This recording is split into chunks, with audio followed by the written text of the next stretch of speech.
रही थी और खुद को मुझे ऐसे भी लग रहा था जहाँ एक लेडीज के लिए ये बोला जाता है ना कि तुम कुछ नहीं कर सकती हो। मेरा हस्बैंड भी इस चीज़ को कहते थे कि चरित्र तुम मेरे बिना कुछ भी नहीं कर पाएगी। अपने बच्चों को भी संभाल लिया और सब कुछ संभाल लिया। और जो लोग बोलते हैं ना कि लेडीजें कुछ नहीं कर सकती, कर सकती उसे कर। श्री कृष्णा सभी बहन भाइयों के लिए। कैसे हो आप सभी? भगवान की कृपा से सभी बहुत अच्छे होंगे और मैं भी ठीक हूँ। तो आज ना देखो, मैं आप सभी के लिए अपनी वो पुरानी चीज़ें बताना चाहूँगी जो जिनको लेके ना मैं बहुत ज़्यादा परेशान हुई थी। आज उसी चीज़ को लेके मुझे खुशी होती है और वो सब वजह आप हो। लेकिन उससे पहले आप मेरे हीरो से मिल लीजिए क्योंकि आप भी इन्हीं को देखना चाहते हो पहले है ना। तो आप देख सकते हो कितने खुश हैं। मैं पास में बैठी हूँ ना, कभी कभी गुस्सा होते हैं ये और आज बड़े खुश हैं। क्या मिल गया?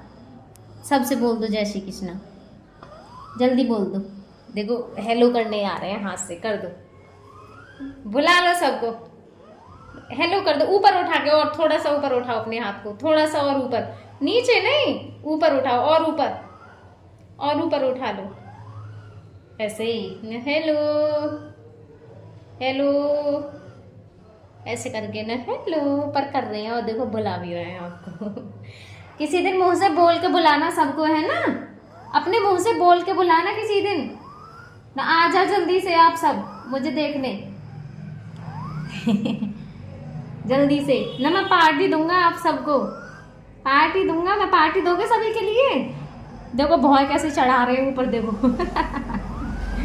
ये भौं क्यों चढ़ रही है इतनी ऊंची ऊंची, और ऊंची चढ़ाया जा। ये भौं है, तो भौं के ऊपर ऐसे ऐसे चढ़ाते जा रहे हैं, ऐसे ऐसे। कभी कभी ये तो मुझे एक ही भौं से ऐसे ऐसे, मुझसे तो होती भी नहीं है, ऐसे ऐसे करते हैं, ऐसे ऐसे। देखो मुझसे नहीं हो पा रही है, पता नहीं कैसे कर लेते हैं, एक ही भौं को करते हैं। मुझे बड़ी हंसी आती है उस समय, मतलब मुझे खुश करते हैं इस तरीके से, और इस समय भी बड़े खुश हैं ये। तो मैं अपने बच्चों की पढ़ाई को लेके ही करने चाह रही थी क्योंकि जो चीज़ इस समय होती है हम उसी चीज़ पे बात करते हैं। मेरे जिस दिन देखो, मेरे बच्चों का स्कूल बदला है, आप सबकी वजह से बदला है। मेरा एक समय वो भी था, बहुत ज़्यादा मुझे तकलीफ भी हुई थी जब पहली बार मेरे हस्बैंड का जब एक्सीडेंट हुआ था ना, तो मैं अपने हस्बैंड के साथ दादरी में चली गई थी। और जो मेरी बेटी है वो सबसे पहले जो एडमिशन करवाया था इसके पापा ने, वो जहांगीरपुर में है RPS स्कूल, उसमें जाती थी मेरी बेटी पढ़ने के लिए। और वो स्कूल भी काफ़ी मतलब अच्छा है। जहांगीरपुर के 2 स्कूल सबसे अच्छे हैं, एक NS है और एक RPS है। ये 2 स्कूल जहांगीरपुर में अच्छे स्कूल हैं। तो मेरी बेटी RPS स्कूल में पढ़ने के लिए जाती थी जो कि अच्छा था। तो जिस समय एक्सीडेंट हुआ था मेरे हस्बैंड का, तो 1 महीने तो मतलब हम भी नहीं गए थे हॉस्पिटल में, देख नहीं जाते थे, वहाँ पे कोई रुका हुआ नहीं था, सब घर पे ही रहते थे। उसके बाद में फिर वहाँ से हमने ये दादरी में शिफ्ट किए थे 2 महीने के लिए। अब सब पूछते हैं कि इन्हें दादरी में क्यों रखा था। दादरी में हमने इन्हें इसलिए रखा था क्योंकि वहाँ से जिस हॉस्पिटल में इनका ट्रीटमेंट चला था ना वो पास में था। क्या हुआ?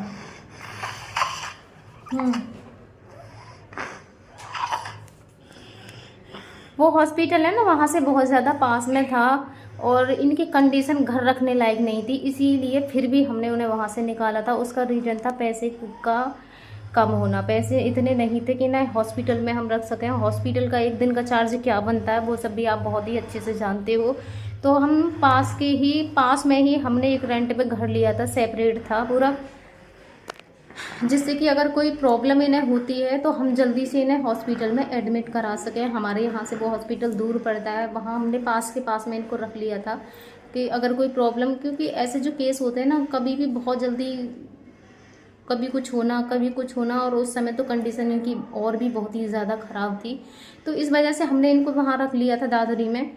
तो उस समय मेरी बेटी ना अपनी दादी दादा के पास में ही रह गई थी। मेरा बेटा मेरे पास रहा था 5-6 दिन, वो मेरे पास रही थी और उसको मैंने भेज दिया था पढ़ने की ही वजह से, क्योंकि पढ़ाई थी उसकी। तो उस समय पता है उसके लिए उसके एग्ज़ाम भी नहीं हुए थे और उसको उस स्कूल में से निकाल के सरकारी स्कूल में भेज दिया था, सरकारी में। मुझे ये चीज़ नहीं पता थी। देखो मेरी ज़ुबान भी लड़खड़ा रही है, मैं बोलना कुछ चाह रही हूँ, निकल रहा कुछ और है। उसे ना उस स्कूल में से निकाल के वो सरकारी स्कूल में जाने लगी थी। ये चीज़ मुझे नहीं पता थी। और जिस समय मैं वहाँ से आई थी दादाजी से, क्योंकि इनको फिर दोबारा से शिफ्ट किया था हॉस्पिटल में, फिर उसके बाद में ये 2 महीने और रहे थे, जिसमें अब ट्रीटमेंट चल रहा है उसमें। पहले ये दूसरे में थे, लेकिन फिर ये दोबारा से दूसरे हॉस्पिटल में रहे थे, जब से कंटिन्यू उसी हॉस्पिटल में इनका इलाज चल रहा है। तो उस समय फिर मैं घर पे आ गई थी 2 महीने बाद।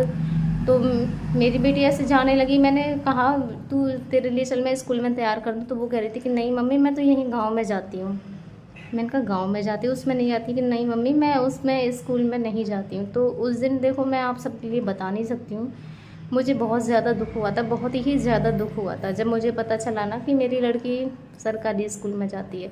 सरकारी स्कूल की, हमारे जो वहाँ के सरकारी स्कूल है ना हमारे यहाँ गांव के, मतलब हालत इतनी ज़्यादा ख़राब है, बहुत ज़्यादा। बच्चे ये समझ लो बस एक टाइम पास करने जाते हैं वहाँ पे, खिचड़ी खाने जाते हैं, ये समझ लीजिए। तो मैंने उसको तुरंत वहाँ से रोक दिया। मैंने कहा तू वहाँ नहीं जाएगी सरकारी स्कूल में, मैं तुझे उससे अच्छा अपने घर पे ही पढ़ा लूँगी। मैंने उससे ये बोला था और मैंने उसे स्कूल नहीं जाने दिया। जब मम्मी ने मुझसे आगे पूछा, मेरी सासू माँ ने, कि इसको स्कूल क्यों नहीं भेजा है, मैंने कहा ये वहाँ नहीं जाएगी, मैं इसे घर पे ही पढ़ा लूँगी, लेकिन उसी स्कूल में नहीं जाएगी। क्योंकि वहाँ पे तो बच्चे और जाके बिगड़ रहे थे, वो सिर्फ खिचड़ी खाने जा रहे थे, आवारों की तरह से घूमते फिरते थे वहाँ पे। स्कूल में ना कोई कंट्रोल था ना ही कुछ था। तो उसके बाद में बता रही हैं, देखो मैंने ऐसे ऐसे समय भी देखे हैं। तकलीफ़ तो खैर बहुत ज़्यादा होती है, बहुत ज़्यादा होती है, लेकिन समय निकल जाता है सब। मैंने उसको वहाँ पे नहीं भेजा था। उसके बाद में तो फिर छुट्टी ही पड़ गई थी, जून जुलाई में वहाँ तो ऐसे पढ़ ही जाती हैं। उसके बाद में फिर मेरे हस्बैंड जिस हॉस्पिटल में 2 महीने रहे थे ना, वहाँ से ये आए थे जून में, जो कि डायरेक्ट फिर हम दीदी के ही घर पे आए थे। मतलब मेरे हस्बैंड तो अपने घर गए ही नहीं है उस दिन से। जून के बाद में सीधे यहाँ पे ये शिफ्ट हुए थे 6 जून को, ऐसे ही कुछ यहाँ आए थे। अप्रैल के एडमिट हुए हुए ये 6 जून को सीधे यहाँ दीदी के ही घर पे आए थे, और मैं भी यहाँ पे आ गई थी। उस समय मेरी बड़ी भाभी मेरे साथ यहाँ पे रही थी, शुरू में बड़ी वाली भाभी मेरे साथ रही थी। उसके बाद बच्चों को पढ़ाना लिखाना जो भी था ना, वो सारा कुछ दीदी ने ही किया था। 1 साल पढ़ाई लिखाई का जो भी टोटल खर्चा था, जब बच्चों का यहाँ इसी गांव में एडमिशन हुआ तो उनकी पढ़ाई का पूरा खर्चा, किताब कापी जो भी था सारा कुछ मतलब दीदी ने ही किया था यहाँ पे। उस समय सार्थक की फ़ीस नहीं गई थी, क्योंकि सार्थक बहुत छोटा था, लेकिन वो पढ़ने जाता था अपनी बहन के साथ में। किताब कापी उसकी आई थी, लेकिन उसकी फ़ीस वगैरह नहीं गई थी उसकी, सिर्फ प्रिंसी की ही फ़ीस जाती थी इसी स्कूल में। तो 1 साल तक उन्होंने ही किया था मेरी बच्ची की पढ़ाई लिखाई का, जो भी सारा खर्चा था वो उन्होंने दिया था। उसके बाद में फिर दूसरी साल में भी उन्होंने 6 महीने की दी थी। उसके बाद फिर यूट्यूब से मेरा आने लग गया, तो उन्होंने जो उसके फीस कार्ड थे, जो भी सारी चीज़ें थी, वो उन्होंने मेरे पास भेज दी। उसकी स्कूल से उस समय भी बताया, स्कूल से कॉल नंबर मेरा था तो जीजू मेरा ही लगवा के आए थे, लेकिन वहाँ से भी बहुत सारी ऐसे कॉलें मेरे पास आती थी कि बच्चों की फ़ीस जमा नहीं हुई है। मुझे बड़ा अजीब लगता था उस समय, क्योंकि ज़्यादा टोकना थोड़ा खुद में अजीब सा लगता है कि बच्चों की फ़ीस जमा कर दो। फिर मैं उधर जाके दीदी से बोलती थी, मैंने कि दीदी बच्चों की स्कूल से रोज़ मेरे पास फ़ोन आता है कि फ़ीस जमा कर दो, क्योंकि दीदी मुझसे कहती थी कि ये फ़ीस जमा करे आए हैं, पता नहीं क्यों कॉल आती है। वो मेरे पास कॉल करते थे, मैं बोलती भी थी, मैंने कहा दीदी मुझसे बोल रही है कि फ़ीस तो जमा हो गई है, फिर आप मेरे पास कॉल क्यों करते हो। लेकिन उसके बाद भी कॉल आती थी। मैंने कहा आप एक बार जीजू से बोल दो, वहाँ पे बात करे आएंगे कि मेरे पास फिर क्यों कॉल करते हैं, क्योंकि अगर मैं भी कहीं से इंतज़ाम करके पैसे दे दूँगी वहाँ पे, और क्या पता जीजू भी दे के आए होंगे, तो फीस डबल चली जाएगी वहाँ पे। तो उसके बाद फिर जीजू ने ही वहाँ पे जाके बात की होगी, जैसे भी हुआ था। उसके बाद तो फिर मैंने ही 2 साल से मैं ही अपने बच्चों का मतलब टोटल जो भी खर्चा होता है सारा मैं ही करती हूँ, हर पूरा का पूरा।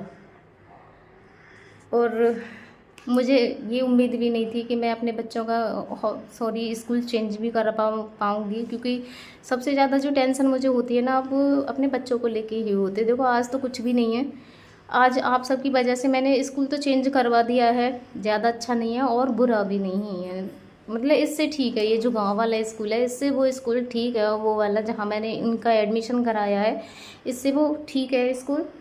और ख़र्चा भी है, देखो यहाँ गाड़ी नहीं थी, वहाँ गाड़ी से भी जाते हैं, और जेवर यहाँ से थोड़ा सा दूर पड़ता है, तो गाड़ी का जो खर्चा है वो थोड़ा ज़्यादा है। फ़ीस से ज़्यादा गाड़ी का खर्चा है यहाँ पे, इतनी फ़ीस का नहीं है, इतना गाड़ी का ज़्यादा है।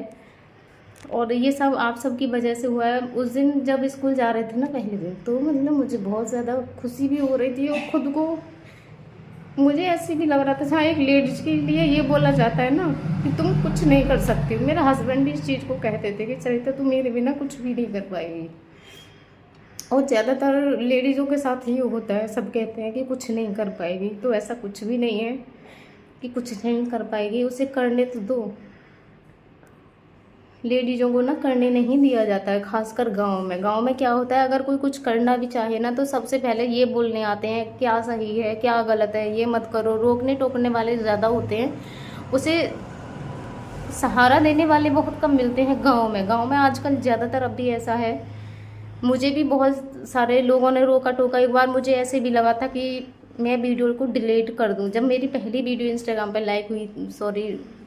वायरल हुई थी, तो जैसे मुझे बोला तो एक बार को मुझे लगा कि मैं डिलीट कर दूं, चलो ये सारी चीज़ें छोड़ दूं। फिर मुझे लगा कि अगर मैं इनसे ही अपने बच्चे की फ़ीस के लिए पैसे मांगूं या किसी चीज़ के लिए पैसे मांगूं तो क्या ये मुझे देंगे? क्योंकि उनकी जो मुझे बोल रहे थे उनकी खुद की कंडीशन बहुत ख़राब है, वो खुद नहीं कर पाते हैं, तो वो मुझे क्या देंगे? तो मैंने कहा नहीं, मुझे करना है। अगर कोई चीज़ हम सही कर रहे हैं तो हमें सामने वाले की सुननी ही नहीं है, क्योंकि हम जानते हैं हम जो कर रहे हैं वो सही है। हमें दूसरे से पूछने की ज़रूरत ही नहीं है। तो बस यही है कि आज मैंने उन सब चीज़ों को पीछे छोड़ते हुए मैंने अपने कदमों को कभी रोका ही नहीं, और जो करना था वो मैंने किया।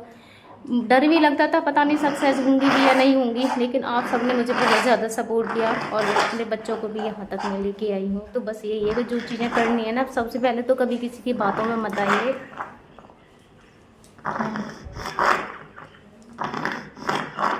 क्या हुआ, ये निकाल दो बस।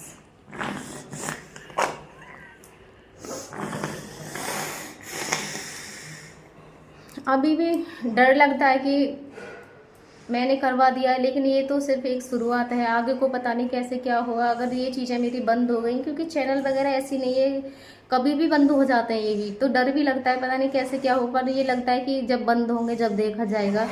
लेकिन अगर यहीं से सारी चीज़ें छोड़ दी, क्योंकि हर चीज़ शुरू से होती है, जब शुरू में ही नहीं करेंगे तो आगे कैसे करेंगे? आगे का तो ऐसे भी है, वहाँ से हम छोड़ के दोबारा से उसमें पहुँचा दो। लेकिन जो चीज़ें शुरू से सही नहीं हो पाती है ना, वो आगे चल के फिर ढंग से नहीं हो पाती हैं।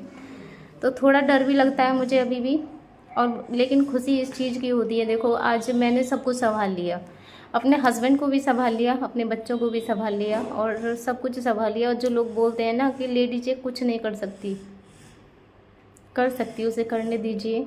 और जब हम अच्छा करते हैं ना तो हमें सहारा देने वाले भी बहुत मिल जाते हैं। ऐसा कुछ भी नहीं है, बहुत मिल जाते हैं। जैसे हम हैं, हमसे जुड़ेंगे भी वैसे ही, क्योंकि जो जिस कैटेगरी का होता है उससे उसी कैटेगरी के लोग जुड़ते हैं। एक दो गलत जुड़ता भी है ना, तो वो उसकी सिर्फ उन चीज़ों को नीचा दिखाने के लिए या फिर उनकी कुछ चीज़ों को ऐसे देखने के लिए कि कब कुछ हमें ऐसा मौका मिले जिससे हम यहाँ पे इसे नीचा दिखाने की कोशिश करें, वो होते हैं जलन वाले। बाकी हमसे हमारे ही जैसे कैटेगरी के लोग जुड़ते हैं, वही मिलते हैं, उन्हें उनकी भावनाओं की कदर होती है। जहाँ लोग गलत वीडियो भी बनाते हैं, ऐसी ऐसी वीडियो बनाते हैं कि जो बच्चों के सामने अगर चल भी जाए तो शर्म भी आए, लेकिन मेरे फ़ोन में नहीं आती हैं। ये चीज़ आपने नोट की होगी, हम जो चीज़ फ़ोन में देखेंगे वही चीज़ ऑटोमेटिक आती है हमारे फ़ोन में। तो इस चीज़ का मुझे खतरा नहीं है, चाहे मेरे बच्चे चलाएं, कोई भी चलाए, मेरे फ़ोन में कभी कोई गलत चीज़ किसी भी ऐप पे नहीं आती है। ना तो इंस्टाग्राम पे आएगी, कोई भी चलाओ, मैं कोई भी ऐप चला के कहीं भी कुछ भी छोड़ दूँ अपने फ़ोन में, मेरे फ़ोन में कभी कोई गलत चीज़ नहीं आती है। क्योंकि हम जो चीज़ें देखते हैं उसी से रिलेटिव चीज़ें हमारे फ़ोन में ऑटोमेटिक आती हैं। ये चीज़ आपने देखी होगी, और नहीं देखी तो नोट करके देखना है चीज़ को, वही चीज़ें आती हैं। अगर हम गलत चीज़ें देखेंगे ना तो ऑटोमेटिक वही चीज़ आएगी। मैं सॉन्ग भी आपने देखा है जिस तरीके के लेती हूँ, तो सॉन्ग भी वही आते हैं मेरी वीडियोस पे। तो आपने मुझे आज इस लायक बनाया, उसके लिए आप सभी के लिए बहुत बहुत ज़्यादा धन्यवाद। बस ये बोलूँगी, साथ मत छोड़ना, मेरे बच्चे इस लायक बन जाएं आप सबके सहारे से, कि एक दिन वो याद करें कि हाँ हमारी माँ ने हमारे लिए कुछ किया था।